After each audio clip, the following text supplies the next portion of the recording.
A story of power buried underground, of a name spoken in the wrong mouth for too long, of a woman who was swallowed by the earth and came back as something the earth itself could not hold, and of the wolf who knew what she was before the man beside him did.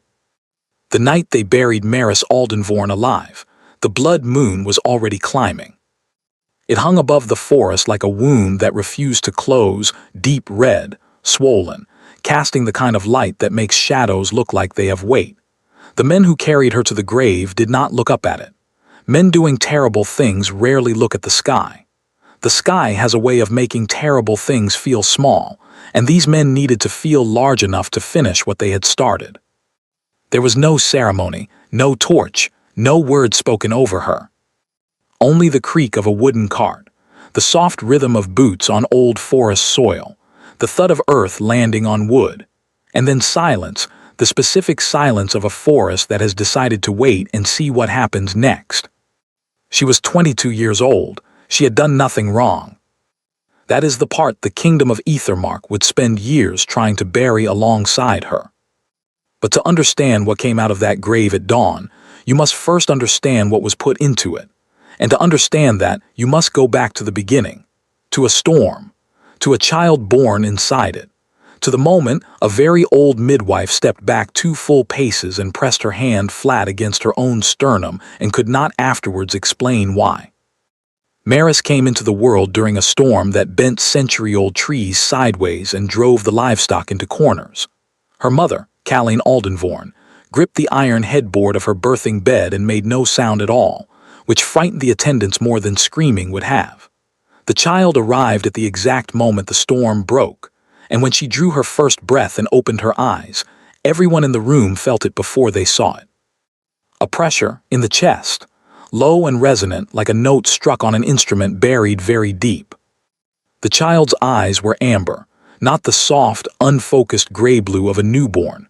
Amber, the color of fire held inside glass, of something looking out from a depth no infant has any right to reach. Then the amber was gone. The child was only a child, small and demanding and furious in the way all children are when they arrive into cold air from warm dark.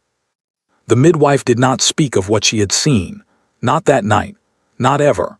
She simply went home, sat in her kitchen until morning, and told herself the firelight had played tricks. She was not entirely successful. Maris's father, Lord Dreven Aldenvorn, warden of the Eastern Reaches, looked at his daughter once that night. He was a man of exact economic feeling, the kind who weighed even his private emotions before permitting himself to have them. And when he looked at the child and felt something enormous move in his chest that had no name in his vocabulary, he did not pursue it. He handed the child back to the nurse. He went to his study. And by morning, he had begun the correspondence that would, very quietly, transfer his daughter's future out of her own hands before she was old enough to understand she had won. The man he corresponded with was Lord Kasrin Veth, Alpha of the Greywood Pack, the oldest wolf bloodline in the eastern half of Ethermark.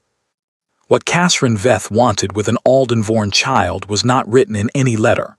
It lived between the words, in the careful gaps of language that powerful men use when they are discussing something they do not want witnessed. The Aldenvorn bloodline was old, ancient, in the way of things that have been buried so long they are no longer recognized as what they are. There were whispers in cloister records, in the private journals of wolf elders who had lived long enough to remember the last great bonding, that the Aldenvorn line had been present at the first making of the packs, that something had been sleeping in that blood for 3 generations, growing denser with each one, concentrating in the way that rivers concentrate when something upstream narrows their channel. In the child born during the storm with amber eyes that lasted 1 full breath, Kasrin Veth did not see a daughter. He saw a resource that needed to be acquired before anyone else understood what it was. So Maris Aldenvorn was pledged at the age of 3 to Rael Veth, who was 10 years old and already growing into the controlled, physical certainty of an alpha heir, who would one day be very difficult to say no to. Kaline stood at the edge of the pledging platform with her hands folded so tightly the knuckles went the color of old linen, and she did not speak. because she had not been given permission to speak, and because by the time she understood what was truly being done, the ink had been dry for 2 full seasons. She did the only thing she could. She went home, and she went to the small cedar box her own mother had left her, and she took out 3 bone-white pins, pins the grandmother had carried for years, pins carved from the spine of a tree older than the kingdom, pins that held, in their careful construction, a working that the grandmother had said was for protection. Colleen pressed them into her daughter's hair with hands that were not shaking because she did not allow them to shake, and she told herself she was buying the child time. She was right. She was also, in ways she could not predict, handing a key to a lock that the wrong people would spend years trying to open. Maris grew up knowing 3 things about her future: Greywood, Railveth, arrangement. She was not raised unkindly, but kindness and honesty are not the same currency, and the Aldenvorn household spent freely in one and almost never in the other. She learned to read rooms the way other children learned letters. She learned to move through spaces without disturbing them. She learned which questions to keep behind her teeth. And on certain nights, the ones when the moon swelled heavy and the hold breathed in the particular way of a sleeping thing about to wake, she felt the something in her chest press against the inside of her ribs like a creature at the bars of a cage whose name it did not yet know. She never spoke of it. Not to her mother, not to anyone. Until, on the morning of her 16th birthday, she was put into a carriage and driven 4 days east to Greywood Hall. And the something in her chest, for the first time in 16 years, pressed so hard against her ribs she had to press her own hand against them to feel whether it was coming from inside or out. It was inside. It had always been inside. It was simply, for the first time, awake. Greywood Hall sat at the edge of a forest, so old the trees had names. Not the names children give trees, carved in bark and forgotten by summer. The names the wolves used in ceremony, names older than the common tongue, passed down in the pack's oral record for so long that no one was certain what they meant anymore. Only that speaking them too loud in the wrong season made the forest shift and settle like a very large body turning in sleep. Maris arrived on a morning of thin, cold rain. She stepped from the carriage with her traveling cloak dark at the hem, and her hair braided back with the 3 bone-white pins her mother had pressed into her hands at departure. She did not know what the pins were. She only knew her mother's face when she pressed them in careful, and too still, the way faces go when a person is making a decision they cannot explain out loud. She wore them anyway. Railveth was waiting on the steps. He was 26, dark-haired, broad across the shoulders, with the specific physical ease of a man who has never once in his life had to wonder whether a room would accept him. He watched her cross the courtyard with eyes that were doing an assessment she could feel from 20 feet away, not the rude, open assessment of a man who has decided already. The careful kind. The kind that arrives looking for something specific. He didn't speak until she was 5 feet away. "You're smaller than I expected," he said. She stopped. She looked at him with the calm, level gaze her mother had taught her was more powerful than any response that needed volume. "I get that often," she said. "I've learned to take it as useful information about the person saying it." Something moved behind his eyes. Not offense, something more like the quick, internal recalibration of a man whose road has just turned out to have a different surface than the map showed. He looked at her for one more beat. Then he turned and led her inside. The hall was everything Duskwall Hold was not, wide and warm and full of wolves, not metaphorically, but literally. The Greywood pack lived together in Greywood Hall. And the difference between a wolf household and an ordinary one was not decorative.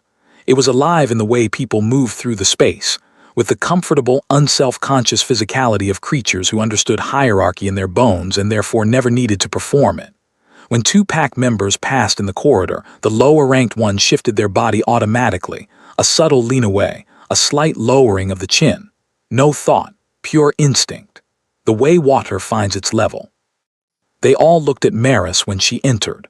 One after another, the glances found her and stayed a half-breath longer than social etiquette required. the way a room notices when the air pressure changes. She noticed them noticing. She filed it away. Lady Thyrus Veth greeted her in the receiving room with both hands extended, and warmth so practiced it had the faint, laundered quality of something washed too many times. Beautiful woman. Careful smile.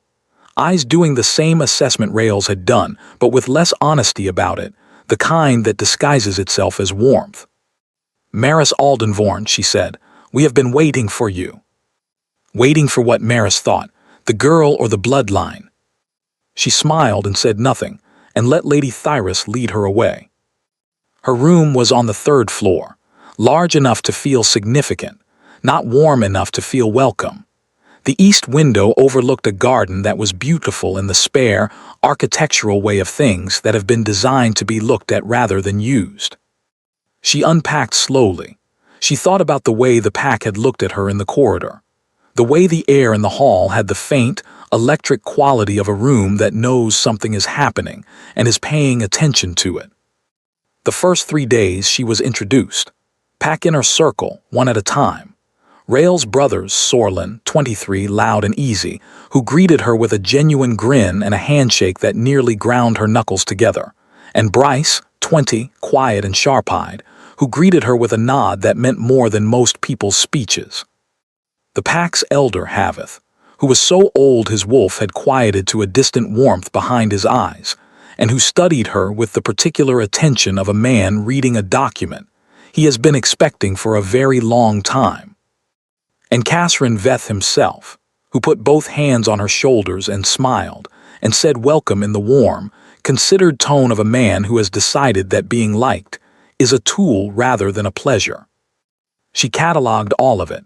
She moved through the first days the way she had moved through all 16 years, carefully, revealing only what was safe to show. On the 5th night, she woke at midnight to the sound of the forest. Not leaves or wind. The forest itself, the way it breathes in the specific hour before dawn when everything alive in it has settled into the particular quality of presence that very old things have when they are not performing for anyone. She went to the east window.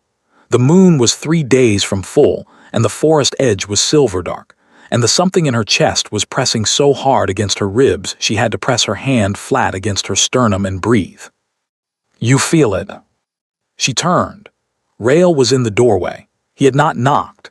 He was in plain dark clothes with his hair loose, which made him look less like a position and more like a person, and he was looking at her with something she had not seen in his face during the formal days, something unguarded, slightly frustrated, the look of a man confronting something his careful planning did not include. You should have knocked, she said. I know. Why didn't you? A pause. I was in my room and I could, he stopped. His jaw tightened. Then quieter, I could feel you, awake. At the window, my wolf was, it kept turning toward this side of the hall and I followed it before I thought about whether I should. He looked almost annoyed at himself. That doesn't happen to me. She studied him. You're saying your wolf brought you here? Yes. And you followed it? Yes. The annoyance in his expression deepened. I don't usually do that. My wolf and I have an understanding. I lead, it follows. Something in her chest did a small, involuntary thing at that. Not fear. Something warmer which was less comfortable. What does the forest sound like, she said carefully, when it speaks to you? He looked toward the window. The tightness in his jaw eased just slightly. Like breathing, he said, slower than mine, something very old that has been patient for a very long time. And now? He was quiet then, now it sounds like it's listening. She turned back to the window. Get some sleep, Rail Veth, she said softly. He did not move immediately. She could feel him still in the doorway, feel him the way you feel a fire at your back. Not by seeing it, but by the warmth it puts into the air. She heard the slow, controlled exhale of a man reining something in, then his footsteps back down the corridor, the soft click of the door he left behind. She stood at the window for a long time after that.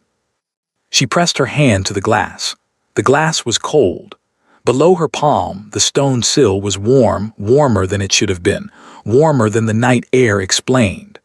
the warmth of something in the stone leaning up toward her the way a fire leans toward whoever comes to sit beside it.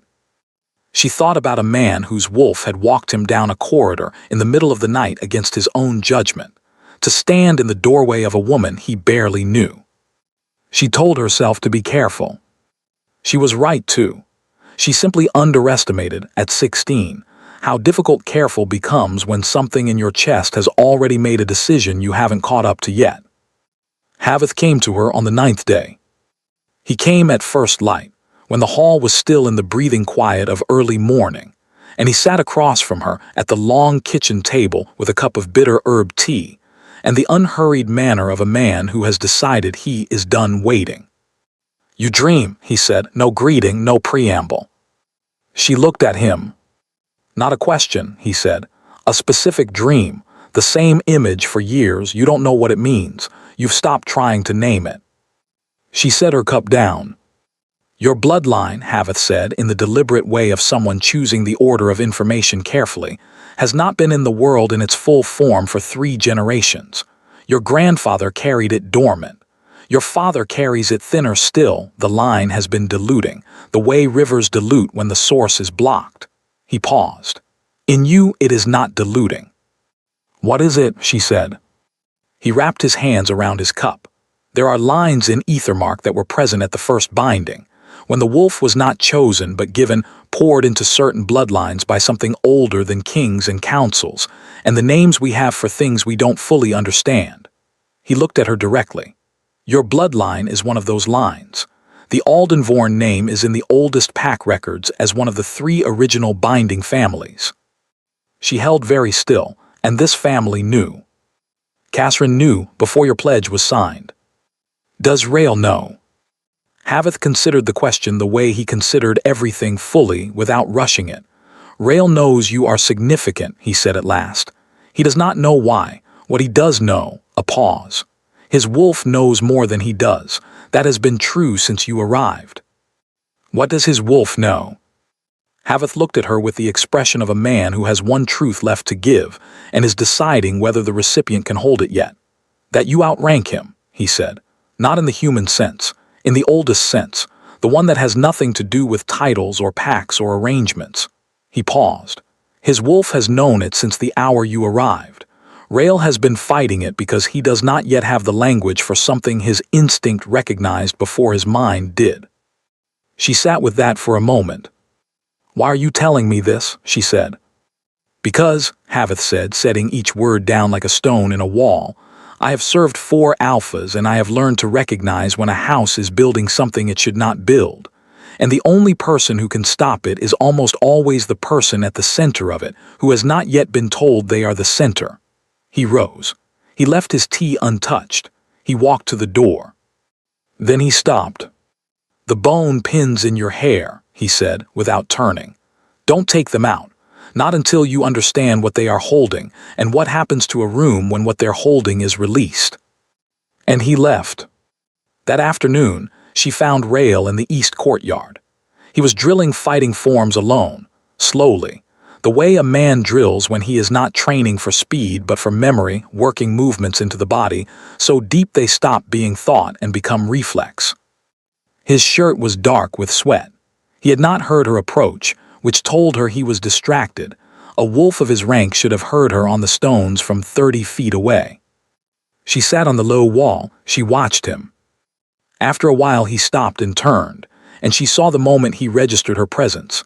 Not the polite, social recognition of a person who has been watched and decided to acknowledge it, but the full-body response of a wolf whose senses had been too occupied with something internal to catch what was right behind him. A slight stiffening. A quick, automatic intake of breath. His eyes finding her immediately, amber-edged for just one flicker before they settled back to dark. She filed that away.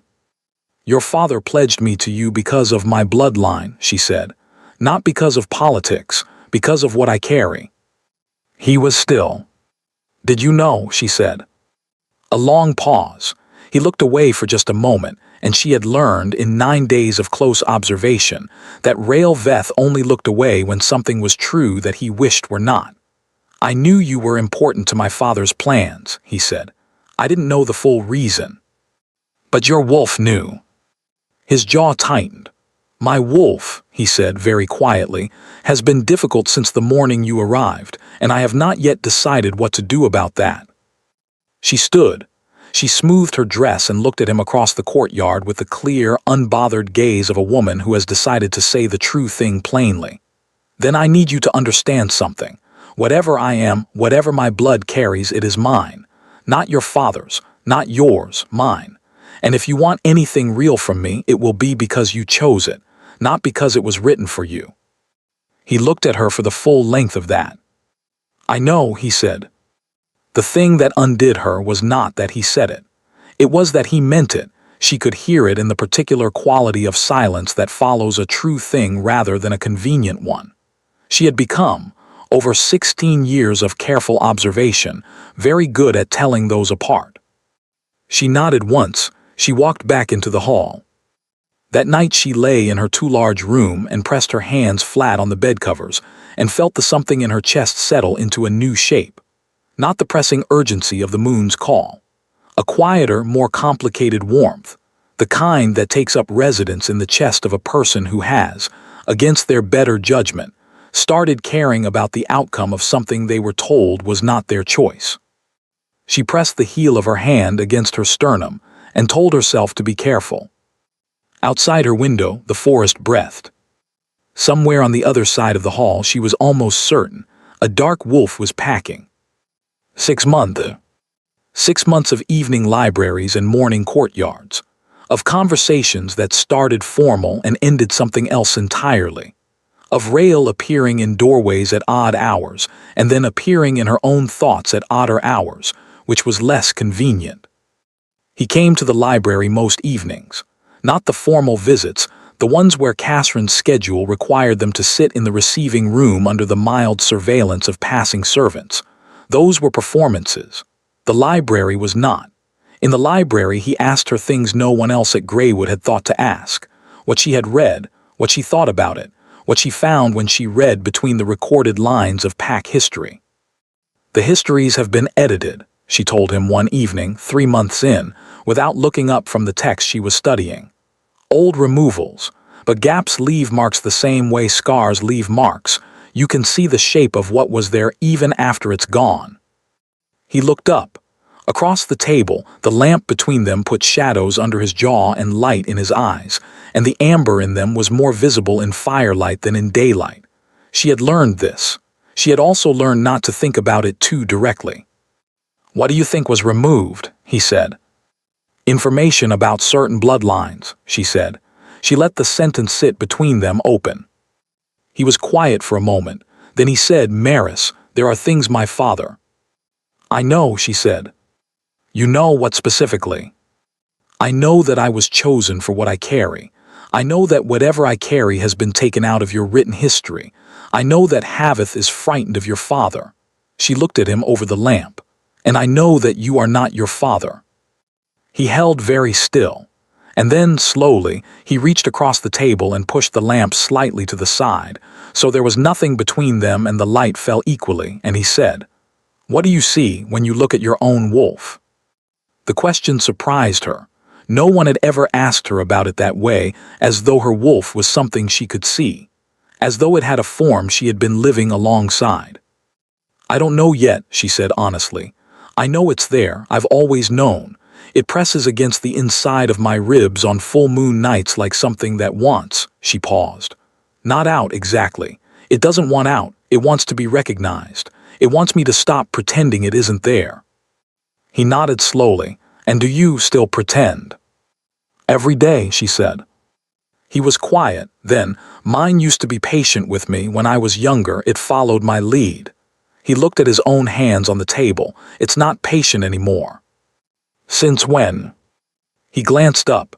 The amber in his eyes was fully visible now, no effort to contain it. Since the morning you arrived. She held his gaze. She did not look away. Neither did he. The fire in the hearth crackled. Outside, the moon climbed.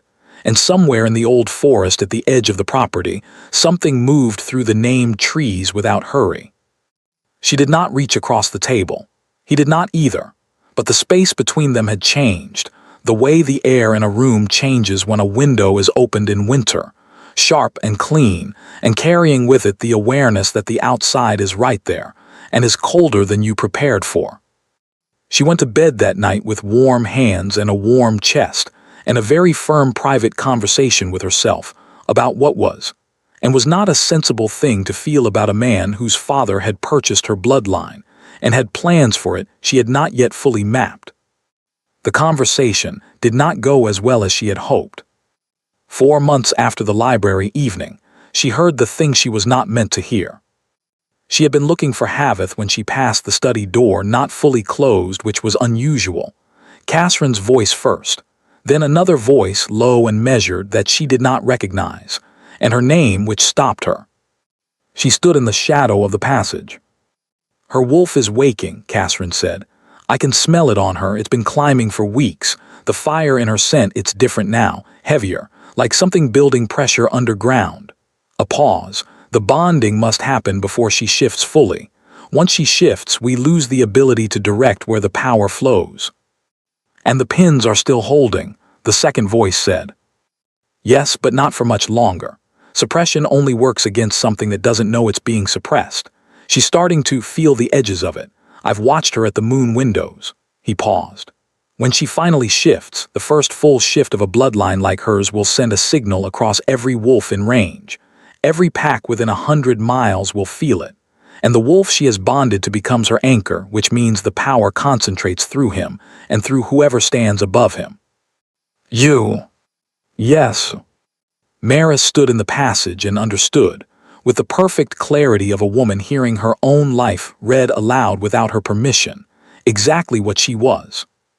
Not a bride, not an heir, not a person at all in this calculation. A power source, with a bone-white pin switch that her own mother had unknowingly installed. She walked back to her room. She sat on the edge of her bed. She put her hands on her knees and breathed very slowly and deliberately, the way she had learned to breathe when the something in her chest was pressing hard, and she needed to think clearly over the sound of it. The pins were her mother's doing, not Catherine's. She understood that immediately, and she held on to it the way a person holds onto a rope in water, not because it makes the water warmer, but because it keeps you from going under. Colleen had not known the pins would be useful to Catherine Veth. She had put them there to buy her daughter time. She had put them there out of frightened love, which was not the same as betrayal, even when its effect was similar. She sat with that for a long time, then she stood up. She needed Rael. She needed to know which version of him was the real one, the one who had pushed the lamp aside in the library, or the one who had been raised inside his father's plans and might, at the final moment, choose the structure over the person inside it. She found him in the practice yard. He turned when he heard her, and then he went very still, because he could smell it. She saw it happen in real time, the way his nostrils flared slightly and his eyes went immediately amber, and something in his posture shifted. The easy physical confidence replaced by a tension that was not aggression but was close to it. The way a string pulled tight is not broken but is very close to its limit. "Something happened," he said. "Yes." He stopped. He pressed his hand briefly against his own jaw, a gesture she had not seen before, as though steadying something. "Your scent changed. What happened?" She looked at him. Then she told him everything: the study door, the conversation, the pin working, what Catherine's plan required. She told it plainly, in order, without performing emotion around it, because she needed his response to be to the information and not to how she presented it. When she finished, the practice yard was quiet. Rael was looking at the ground. His hands were at his sides. She watched his jaw. She watched his hands. And then she watched what she had been watching for without knowing she was watching for it. The moment his body made a choice his face had not caught up to. His hands closed, opened again, closed. And when he looked up, his eyes were fully amber, not the flicker she had seen in libraries and doorways, but fully, completely amber, the wolf visible behind them with no effort made to contain it. "He was going to use you as a conduit," Rael said. His voice was controlled. But beneath the control, she heard the register of it, lower than his human voice, slightly roughened, the sound of a man whose wolf had taken over the tone if not the words. "Yes," she said. "He was going to bond you to me." His hands closed again. His breath came hard and slow. "Without your—" "Yes." A sound came from his chest that was not quite human, short, involuntary, the kind of sound a wolf makes when it is confronted with something it finds deeply, biologically unacceptable. He turned away from her and pressed both hands against the stone wall of the practice yard, and she watched the muscles in his back go rigid and then, slowly, deliberately release. When he turned back, his eyes were dark again. Almost. "What do you need?" he said. "Time," she said. 3 days. He's planning to move soon. I need you to delay whatever he's planning." "And after 3 days?" She looked at him, at the careful, stripped-down face of a man who had just chosen a person over a structure, without drama, without a speech, simply by showing up to the question and answering it honestly. "After 3 days," she said, "I want you to come with me, not as an arranged mate, as a choice, yours and mine." He looked at her for a long moment. "I'll give you 3 days," he said. She went back to her room. She sat on the floor with her back against the bed and her hands flat on the stone and the stone warm under her palms and the something in her chest doing something new, not the pressing urgency of the moon, not the complicated warmth of the library evenings. Something quieter and deeper than either. The warm, settled quality of a weight set down. She told herself not to trust it yet. She was right not to, because she had 2 days, not 3. And Catherine Veth had been moving since before she found the study door open. The door, she would realize later, had not been left open by accident. She discovered it the following morning. Haveth found her in the corridor at first light and pressed a folded paper into her hand without stopping, without speaking, and kept walking. She unfolded it against the wall. "He moves tonight, East Gate, now." She looked up. The corridor was empty. She went to find Rail. He was not in the courtyard, not in the library, not in the practice yard or the stables or any of the spaces that had, over 6 months, become predictably his. The hall servant who brought her breakfast told her, with averted eyes, that Lord Rail had been in his father's study since first light. She went cold. Not the cold of fear, the cold of a pattern completing itself. She had 2 hours. She went to her room. She took the bone-white pins out of her hair. She sat on the floor first. She understood instinctively that this was not something to do standing, and she held the 3 pins in her palm and looked at them for a long moment. Her mother's hands pressing them in on a cold morning 16 years ago. Her mother's face, too still, too careful. "I am buying you time," the face had said, without words. The time was up. She took the first pin out. Nothing. The second pin. The air in the room shifted. A change in pressure, subtle, like the moment before weather decides which way to fall. The lamp flame on the desk leaned sideways without any draft to explain it. The third pin. Mara sat down on the floor because her legs made the decision without consulting her, and the something in her chest that had pressed against her ribs for 22 years, that had spoken and breathed and listened and waited, reached the surface. It did not hurt. That was not what she expected. She had spent 16 years quietly preparing for pain, for the violence of a held thing finally breaking through its container. Instead, it felt like a door opening. The soft, weighted exhale of a room that has been closed for too long and is finally allowed to breathe. 22 years of held breath, released in one long, shaking exhalation from a depth she had not known she was holding it at. Her hands on the stone floor were warm, not fever warm. The warmth of the stone recognizing her, of something old in the earth beneath the floor leaning up into her palms the way a hearth leans toward whoever finally comes to sit beside it. She breathed, she stayed on the floor, she let it happen. And then from outside, voices, boots on cobblestones, the quiet, directional movement of men who have been given a task and are executing it efficiently. She was out of time. She stood, she walked to the east gate.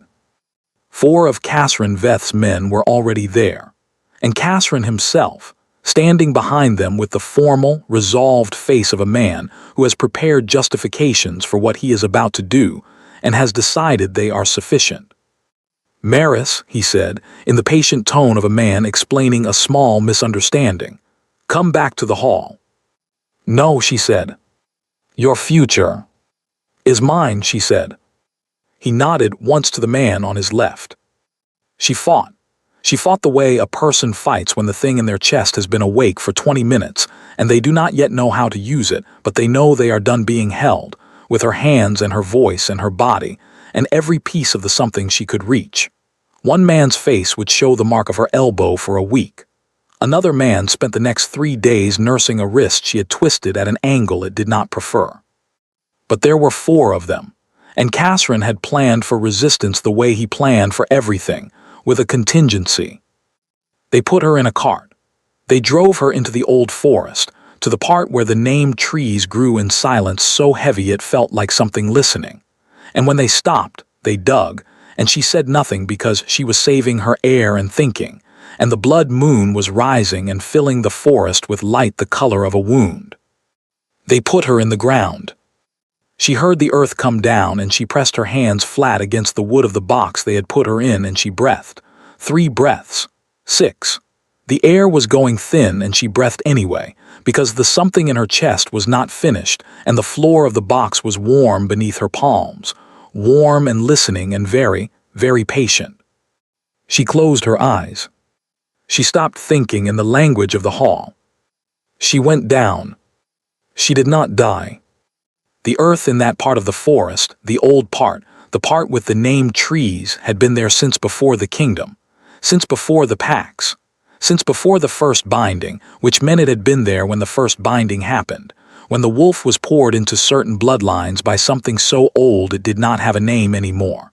And the earth remembered.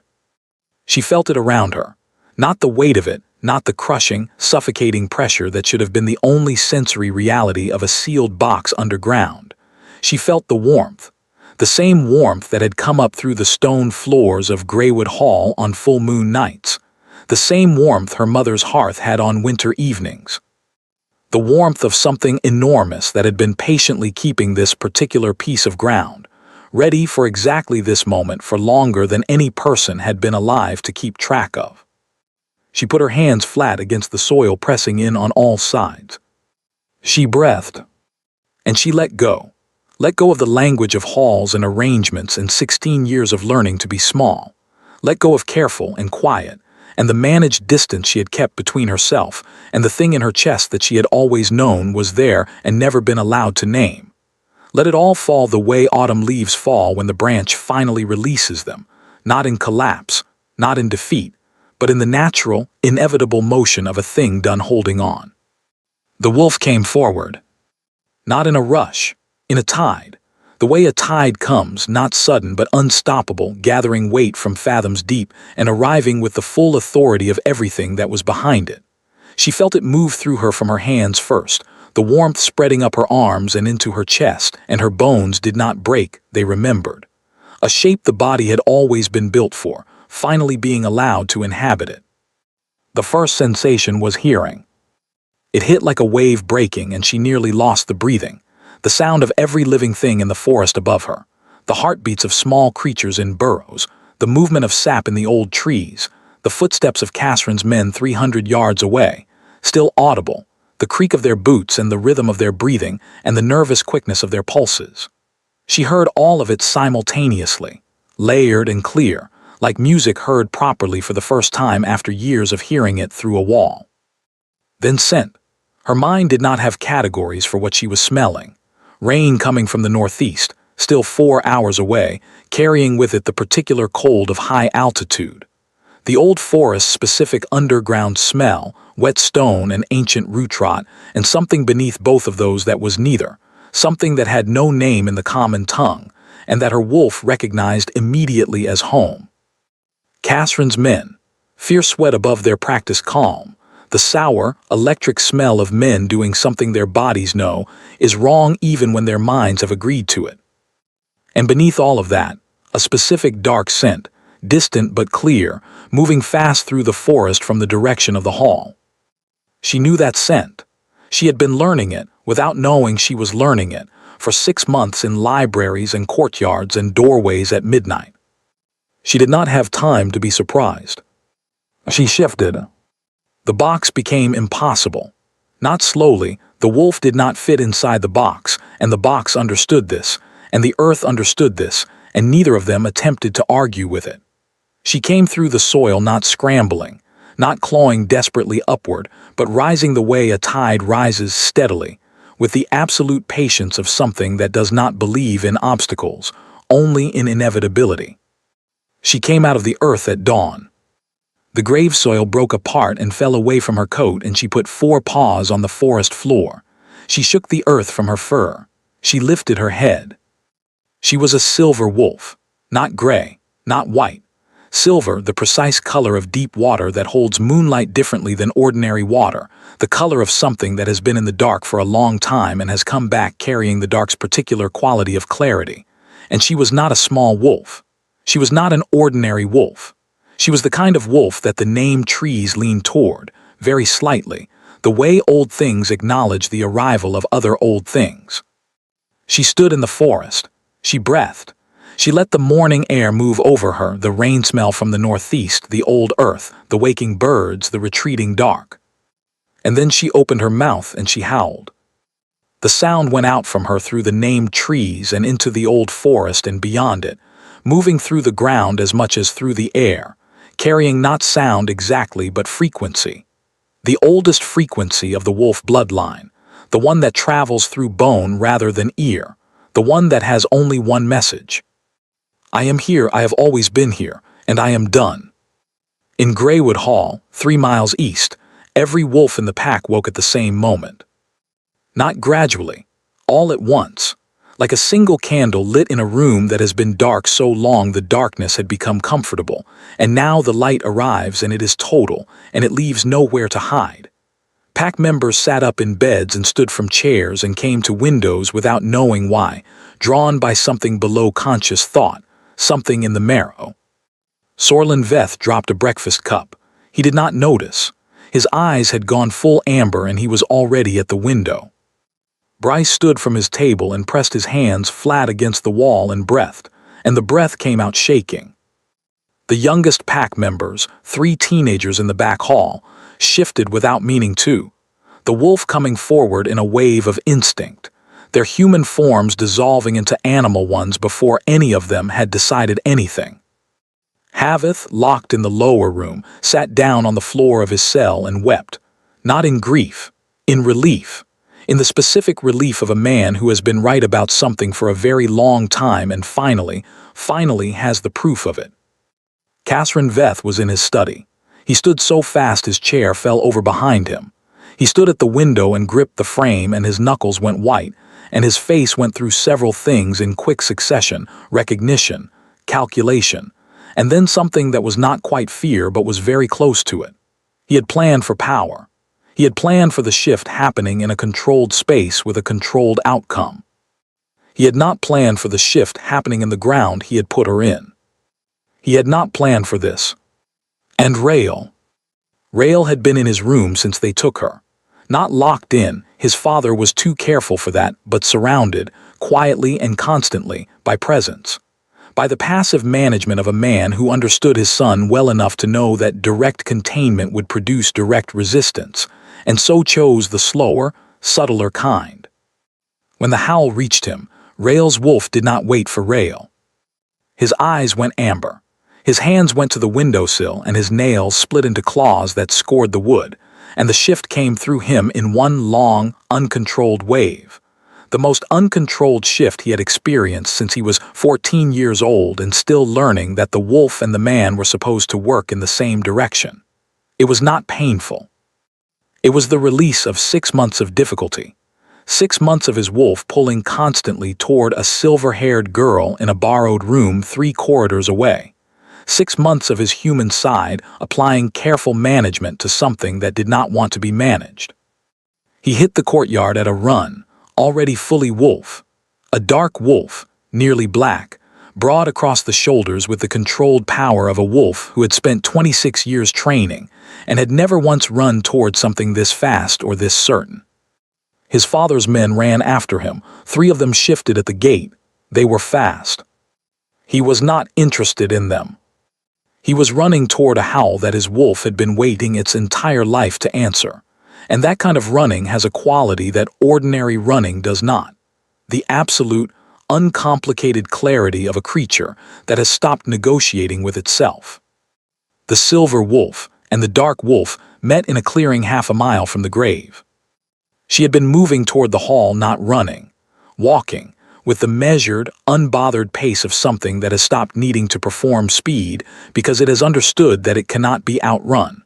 The rising sun was behind her, dew on the grass, the forest in the perfect, listening quiet of old things in the presence of something they recognize. She heard him before she saw him. His heartbeat, which she could hear now, the way she could hear everything now, layered and clear, was fast, running fast. And beneath the speed, a specific quality she did not have a human word for, but that her wolf understood immediately. Intent, purpose, not predator intent, something older than that. He came out of the tree line at a run and skidded to a stop when he saw her, the dark wolf's momentum carrying him 3 paces past the point where he'd intended to stop, grass tearing under his paws. Then he was still. They looked at each other across 20 feet of dew-wet clearing. She had been prepared for many responses from him, the complicated response of a pack wolf confronted with something above his rank, the conflicted response of a son whose father's plans were collapsing around him, the careful, managed response of a man who had spent 26 years training his wolf to follow his lead, and was now experiencing the specific difficulty of that relationship revering itself. He went down, not in submission, in asking, both front legs extended, head low to the grass, chin almost touching the ground, eyes up, the body language so ancient it predated the first word the first wolf had ever shaped with a human mouth. The posture of a wolf that is not surrendering to power, but is presenting itself to something it recognizes as worth presenting to. Something in her chest went very still. She walked toward him, slowly. 1 pace, 2, 3. She stopped directly before him and lowered her own head until her nose was level with his, and she breathed him in the real scent of him, the one beneath the haul and the training and the 6 months of careful management. The scent that was all wolf and old forest and something her own wolf named instantly in the oldest language, the one that did not need a mouth. She put her nose against the side of his jaw, very gently. He exhaled, long, slow, the specific exhale of a creature releasing something it has been holding for far too long. They stayed there in the clearing in the morning. Then Catherine Veth's 3 wolves came out of the tree line. She did not shift back to human. This was deliberate. She let Catherine's men feel her rank not by posturing, not by baring teeth, but simply by standing in the full presence of what she was, which was something so far above the rank of 3 pack wolves that the gap between them was not a competition. It was a category difference. And the wolves in those 3 men knew it before the men did. She watched it happen in real time. The involuntary lowering of ears, the backward lean in their body language, the specific kind of stillness that happens when an animal's instinct and its orders are actively at war with each other. Rail shifted back to human. He stood to her left. His arms were folded. His eyes were still amber. The lead wolf shifted back. His name was Edrek. He looked at Maris and then at Rail, and in his face was the expression of a man whose instructions have just collided with something his body considers non-negotiable. "Lord Rail," he said. "No," Rail said. "Your father commands." "My father," Rail said in the quietest version of his voice, which was the most final version, "does not command here. Go back. Tell him what you found." Edrek looked at the silver wolf. He looked at Rail. He looked at the 2 wolves behind him who had not advanced, and were not going to advance, and clearly had opinions about this that they were keeping to themselves with visible effort. He turned, he left. The other 2 followed. Maris shifted back. She stood in the clearing in her human form with bare feet on dew-cold grass and her hair loose, and her dress torn at the shoulder from the struggle at the gate. And she was not cold, which she noticed distantly and filed away for later. "He tried to bury me," she said. "I know," Rael's jaw worked. "I went to your room when I got to your room I found the pins on the floor and I understood what he'd done." He stopped. Something moved across his face, a grief that he did not soften or redirect. "There is nothing I can say that makes it." "I'm not asking you to make it anything," she said. "I'm asking what you're going to do." He looked at her with the full weight of that. Catherine Veth's voice came from the tree line before he could answer. The alpha of the Greywood pack walked out of the forest in his human form, flanked by 4 more of his men, and for the first time in the months she had known him, Maris saw his wolf come forward without permission, in the set of his jaw, in the quality of stillness that was not peace but control, in the way the air around him carried the dense pressure of an alpha who is accustomed to every wolf in his range feeling his authority in their bones. She felt it. His alpha pressure, the particular weight of it, heavy and deliberate, the kind that lesser wolves experienced as a hand on the back of the neck, pushing down. She felt it and she stood inside it and she did not move, and what happened next was not something she planned. Her own presence answered it. Not with volume, not with aggression, with simple, overwhelming weight, the weight of something so much older and denser than Catherine Veth's authority that his alpha pressure did not so much meet hers as encounter it and lose coherence. The way a stone wall encounters a tide and discovers too late that force and depth are not the same thing. The 4 men with Catherine went down. Not fully, they caught themselves, shocked by their own body's response, grabbing tree trunks in each other's arms and fighting the instinct that was pulling them toward their knees. 2 of them lost the battle. They were on the ground before they understood what was happening, the wolf in them surrendering to something their human minds had not yet processed. Catherine himself did not go down, but she watched the effort it cost him, the white-knuckled resistance, the controlled, rigid stillness of a man pushing back against his own biology with every piece of authority he had accumulated in 30 years of dominance. Rael made a sound she had never heard from him. Not a word, a low, involuntary sound of pure amazement. Catherine looked at her, really looked, for the first time, not at the resource or the arrangement or the bloodline he had spent years acquiring. At the woman standing in the clearing with bare feet and torn dress and the absolute, quiet, total certainty of something that has been waiting underground for 22 years and has now come up. "I only wanted to secure this family," he said. The authority was gone from his voice. What was left beneath it was older and smaller, and she recognized genuine, not a performance, a truth, the wrong truth, held the wrong way, used for the wrong purposes, but real. The Veth line has been weakening for 3 generations, the old power going thin. I needed. "You needed," she said, "something that belonged to my bloodline, and you acquired it the way you acquire land, and you put it in the ground when it became inconvenient." She held his gaze. "I am not land." He was quiet. "What will you do?" he said to Rael after a long moment. "I will go where she goes," Rael said, "because I choose to."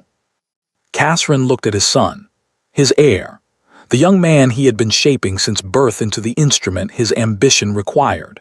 He looked at the way Rael was standing, not apart from her, but with her, in the body language of a wolf that has found its ground and stopped looking for permission to stand on it.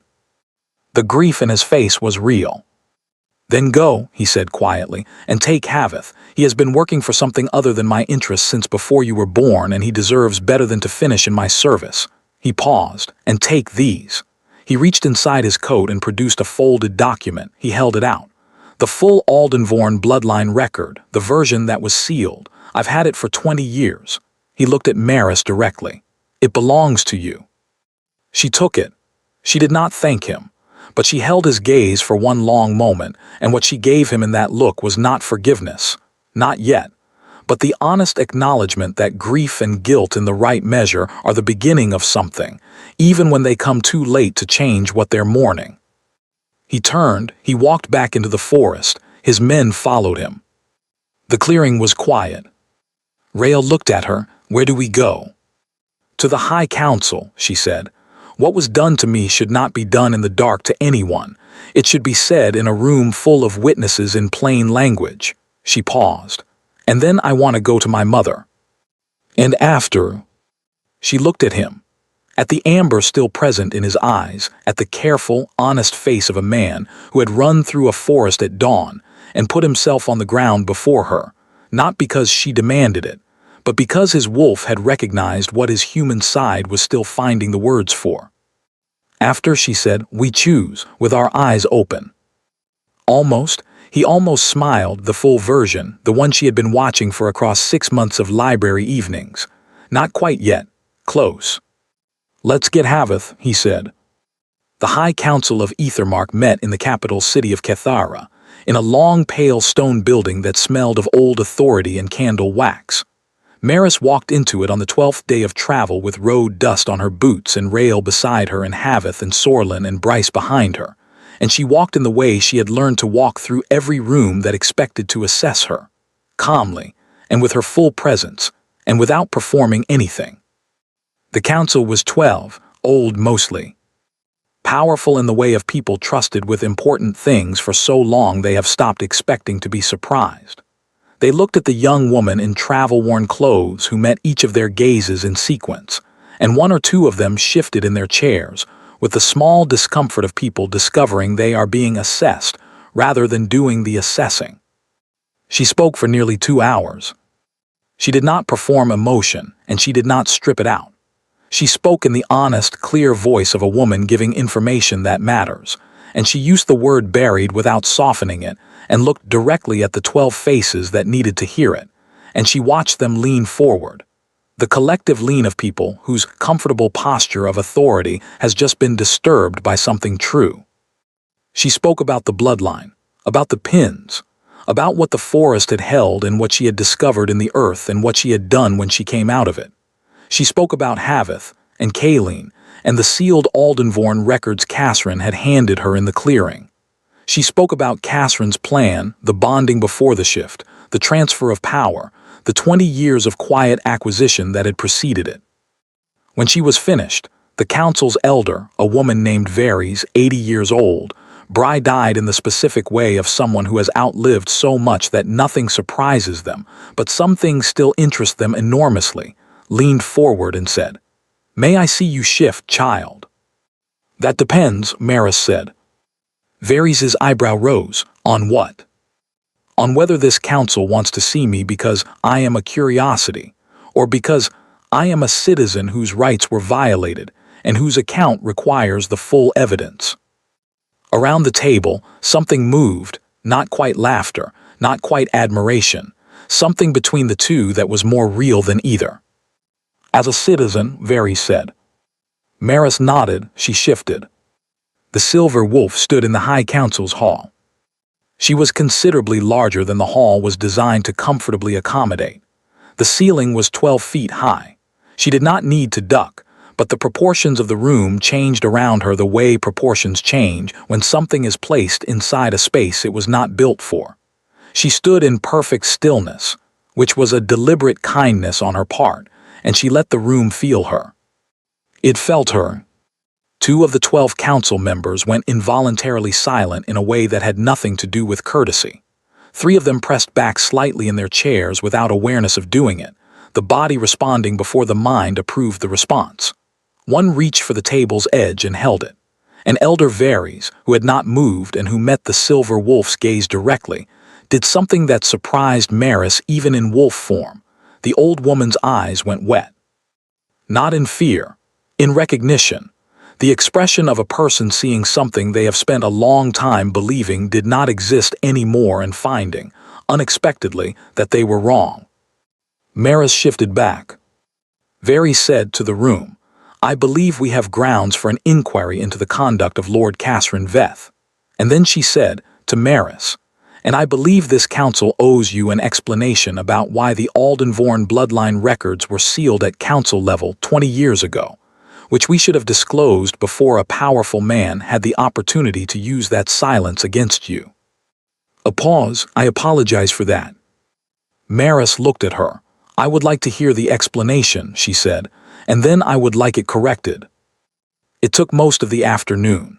It was painful in places and illuminating in others, and in others still, it was simply the long, complicated portrait of how old power is managed by people who are frightened of it, which is not usually malice, but is almost always cowardice wearing administration as a costume.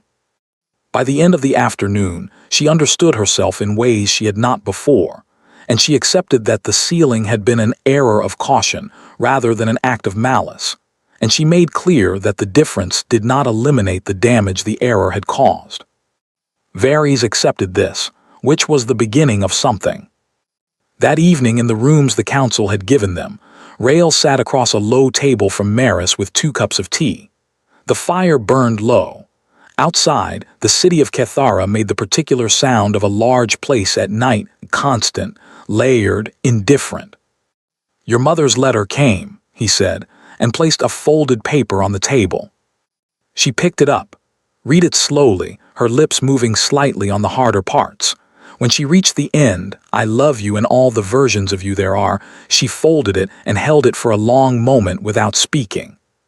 "She knew," she said, "my whole life." "She used what she had," he said, not defending Callin, just seeing her clearly. "Yes." She put the letter in her pocket.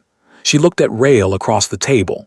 He looked back with the quiet, careful attention of a man who has learned, over 6 months of libraries and courtyards and 1 sunrise in a clearing, that this woman does not need to be fixed or saved. She needs to be honestly witnessed. "Will you come with me?" she said, to her. "Yes," he said. She reached across the table. She put her hand over his. He turned his hand over and held it, and the warmth of it went through her the way all real warmth does when you have been cold for long enough, slowly and completely, and in every direction at once. Neither of them spoke. The fire burned. Outside in the dark city, the moon was rising full and silver-white, and in the old forest 300 miles east, the named trees leaned slightly toward a particular piece of earth where the grave had been, and then straightened, and were only trees again. The inquiry lasted 43 days. Maris had specifically asked that it not be made into a spectacle, which disappointed certain members of the court who had been looking forward to the dramatic material such proceedings sometimes provided. Instead, it was exactly what she had promised in the clearing, plain language, in a room with witnesses. The archivist read the evidence. The testimonies were given haveth for 3 hours, in a voice so steady it was more devastating than any emotion would have been. The sealed records were unsealed and entered into the permanent record. The document Casrin had handed her in the clearing was read aloud in full. Casrin attended every session. He sat at the inquiry table in his formal clothes and answered every question directly and without evasion. And if there was something in his face across those 43 days that had not been there before, a quality of attention that was different from the strategic attention she had watched him apply to every situation in the months she had known him. It was the specific attention of a man who is hearing his own life read back to him in a room full of witnesses, and discovering that the version in the record is not the version he told himself. He was stripped of the Greywood wardenship. The Pack's governance passed under council supervision to a reformed elders' council structure, which Haveth received with the quiet, satisfied expression of a man whose patience has been vindicated after a very long wait. Casrin returned to Greywood Hall as a private citizen. He lived in the quieter rooms. He read. In the years when Maris and Rael visited, which they did, because Rael was his son and damage is not the same as severance. He was honest rather than warm, which was the more useful thing, and the honesty grew slowly in the way honest things grow. Not quickly, not dramatically, but in the direction of light. Haveth moved to Cathara and joined the council's records office, which suited him so entirely that Maris suspected he had been angling for it in some private corner of himself for decades. He visited on feast days and brought the children dried fruit in impractical quantities, and sat in their kitchen with his tea, and looked at the world with the satisfied expression of someone who has outlived the worst of what they feared, and earned the right to enjoy what's left. Maris went to Duskwall Hold on a morning in early spring. She went alone. Rael offered and she asked him to wait. Some conversations needed to be had without witnesses, even beloved ones. Calling was in the kitchen garden, doing the purposeless weeding of a woman who is waiting for something and needs her hands occupied. She looked up when she heard footsteps on the path, and she went very still. Then she crossed the garden without her usual careful composure and put both arms around her daughter and said nothing for a long time.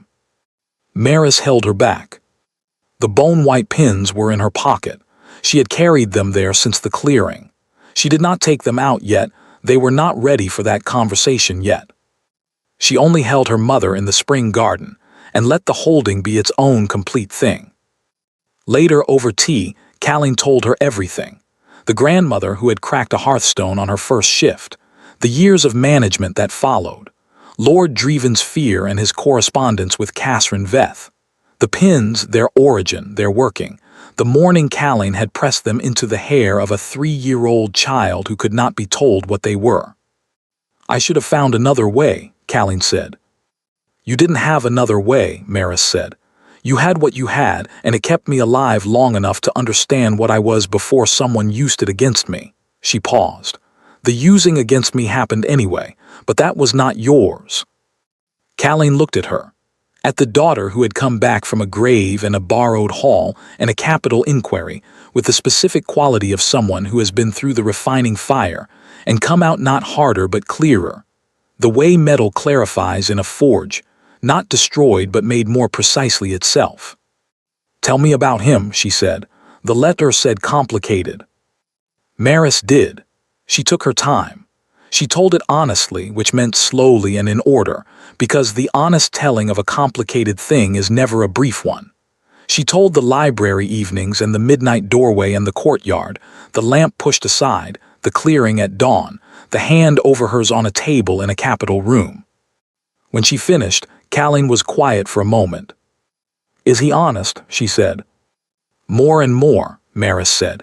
"He's learning to be. I trust that more than someone who claims to have always been." Calling nodded once. Then, "He's been at the village inn for 2 days." "Yes." "Waiting." "Yes." "Go and get him," said Calling, with the tone of a woman who has decided the matter, before his patience becomes irritating. Maris walked the road from the kitchen garden to the village in the spring morning. She knew this road.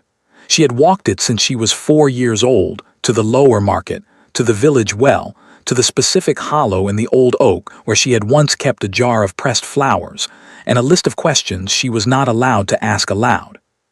She walked it now with her hands in her pockets and her feet knowing every stone without needing her attention, and she was not the girl who had packed a trunk 4 days east on her 16th birthday. She knew that. She carried everything that girl had been, the quiet, the careful distance, the life lived in the space between what she was and what she had been allowed to show, and she carried it without being defined by it, which is a different thing and takes longer and is more durable. She found Rael at the inn's kitchen table, a book face down at his elbow. He looked up when she came in and set the book aside. "How was it?" he said. "Good." She sat down across from him. "She wants to meet you. She said to come before your patience becomes irritating." His mouth moved, the almost smile. "Am I irritating?" "She hasn't decided yet." "And you?" She looked at him across the table. The easy, honest face of a man who had folded himself onto his knees in a clearing at dawn and run through a forest with no plan except that the howl required an answer. "Not yet," she said. He reached across the table and put his hand over hers. She turned her hand over and held it. They sat in the inn's kitchen in the spring morning with the light coming through the low window and the smell of bread and warm wood, and Maris thought about the something in her chest. The thing that had pressed against her ribs for 22 years and had been a pressure, and then a voice, and then a wolf, and then a warmth, and was now simply there, settled, present. The way a fire is present when it has found the right hearth and been given enough air. Steady and sure and quietly, completely alive. "Let's go," she said. They walked up the road together. Rael walked beside her, not behind her, not ahead beside her, which was the correct distance and had been since the clearing and would be, she understood, for a long time to come. The spring morning was cold and bright. The mountains above Duskwall Hold wore their winter white at the peaks but were losing it below, the snow retreating up the rock face like something slowly, finally releasing its grip. New leaves in the western forest. Birds doing what birds do in spring, loudly and with conviction. At the bend in the road, Callie was in the front garden. She saw them coming and stood still for a moment, watching the distance or the lack of it, understanding from the quality of the space between two people something important about what had been chosen. She looked at Rael when they reached the gate, long, measuring, the look of a woman who has spent 22 years of frightened love on one person and has very specific opinions about who is going to stand anywhere near that investment. Rael met it without deflection. He met it the way he had learned to meet difficult things, directly, with the honest face of a man who is not going to offer a more comfortable version of what is actually true. Callie looked at him for 3 long breaths. Then she opened the gate. "Come in," she said. "The tea is still warm." 4 years after the inquiry, the Silver Wolf and the Dark Wolf were known throughout the eastern reaches of Ethermark not by their names, but by what happened when they ran together in the old forest north of Duskwall Hold. Travelers on the high road in the early mornings sometimes saw them, 2 shapes moving through the old trees in the pre-dawn dark, silver and black against the pale snowlight, moving with the synchronized ease of creatures who have learned each other's rhythms down to the breath. They did not run the same way. The Dark Wolf was trained power, all controlled strength and deliberate movement, the wolf of a man who had spent 26 years learning discipline. The Silver Wolf moved differently, not trained, but natural, with the unhurried, inevitable quality of something that has finally been allowed to occupy the space it was built for. They were not the same. They fit. Word spread the way word spreads about things that are witnessed rather than described, imprecisely and powerfully, and in the direction of wonder. In Greywood Hall, the restored pack records were published in their full form for the first time in 20 years. Haveth had dictated what should be there from memory, every gap, every edited removal, every deliberately forgotten name. The scholars who received the restored records sat with them for 3 days before any of them spoke. The silence of people who have just realized that what they thought was the whole story was an edited draft, and the original is something else entirely. Catherine Veth read the restored records in his quiet rooms. He read them the way a man reads a document that describes his own actions from outside the story he told himself about them. It was not a comfortable process. He undertook it anyway, with the slow, deliberate application of a man doing the only form of repair available to him. Honesty, after the fact. It would not undo the damage. He had stopped expecting it would. Sorlin Veth met a woman from the northern borderlands who shifted into a gray wolf the size of a small pony, and could outrun him on flat ground, which he found so delightful that he proposed within the month. They were the loudest couple at every family gathering for the rest of their lives, and the most genuinely happy, and Maris loved them both unreservedly. Bryce never married. He was, by general consensus, content. The bond between Maris and Rael was never formally performed in the manner Catherine had planned, the ritual bonding rite with its elder and its ceremony, and its specific, managed transfer of power. What they had instead was not performed at all. It happened gradually over months in the way real things happen, in the middle of ordinary days, in the spaces between spoken words, in the particular quality of sleep that belongs to people who have decided to trust something and found that the deciding, repeated enough times, becomes its own kind of certainty. The wolf recognized it before either of them named it. Rael's wolf had been certain since a clearing at dawn. Maris's wolf had been certain since a first breath of dark wolf, sent in a forest that remembered her. Their daughter was born on a clear autumn night, in a storm. She arrived in a rush of wind, and she drew her first breath and opened her eyes, and the attending elder stepped back 2 paces and pressed her hand flat against her own chest, and her eyes were amber, and the amber lasted 3 full breaths this time before it settled into the calm, considering gray of a child who has arrived with strong opinions about the world and is still deciding how to organize them. They named her Kale, after the sound of the wind on the night she was born, and for no other reason, because Maris had had enough of names carrying expectations and wanted her daughter named only after the moment she came into the world. Kaline was in the room when she was born. She held the child for a long time after, without speaking, with the particular expression of a woman who has spent 22 years of frightened love on one person and is now holding evidence that the love was not wasted. Rael sat on the edge of the bed with his hand on Maris's shoulder and watched them both, and his face was the open, unmanaged face of a man who has stopped needing to be careful about what he lets himself feel, because he has found, over 4 years of choosing the same person every morning, that the feelings are not the problem he was trained to believe they were. They are, in fact, the evidence. On the night of the child's first full moon, she was 3 months old and sleeping in her cradle with the ferocious, opinionated certainty of a person who has decided exactly where she stands on the subject of sleep. Maris and Rael went out into the old forest, and they shifted and they ran. Not long, not far, just the two of them under the full white moon in the old trees that had been there since before everything, the silver wolf and the dark wolf moving through the names that the trees still carried. And somewhere deep in the old part of the forest, where the grave had been and was not anymore, where the earth had broken apart to release something it refused to hold, the ground was warm, not with decay, not with memory of violence, with something older than both, the warmth of a thing that has been present for a very long time and has, at last, been given the correct name. The silver wolf stopped at that place. She put her nose to the earth. The dark wolf came and stood beside her. They were still for a long moment, two wolves in a moonlit forest, standing at the place where the hardest part of the story had been buried and had refused to stay. And then the silver wolf lifted her head, and she opened her mouth and she howled. Not in pain, not in anger. In arrival. The sound went out through the named trees and through the old forest and through the ground itself, and it carried, in the oldest frequency of the wolf, one piece of information.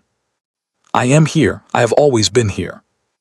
And far across the kingdom of Ethermark, in 100 sleeping holds and 12 pack houses, and in the homes of wolves who had been awoken by that first howl, and had never fully been able to go back to the sleep they'd had before it, every wolf lifted their head. And one by one in the dark they answered. Not in obedience, not in submission, in recognition, in the specific, involuntary response of creatures who know, in the oldest language their bodies speak, that something they had been waiting for, without knowing they were waiting, without knowing what they waited for, had arrived. The kingdom went quiet. And then slowly it breathed again. And the two wolves in the old forest turned and ran for home, silver and black against the white of the full moon's light, and the named trees leaned slightly as they passed, and the old forest settled, and the night held them gently. And in the cradle by the warm hearth in the house at the edge of the trees, the child with amber eyes slept on, dreaming the old dream, the one that would take her years to understand. She was not afraid of it. She had her mother's blood. She had time. Dear listener, if you stayed with me through all of it, through the grave and the clearing and the forest and the long, chosen years of the ordinary life on the other side of it, I want to know where this story landed in your chest. Leave me a number, 1 to 10, in the comments below. And if the silver wolf warmed you even a little, consider staying for the next one. There are more stories underground, and I would very much like to be the one who brings them up.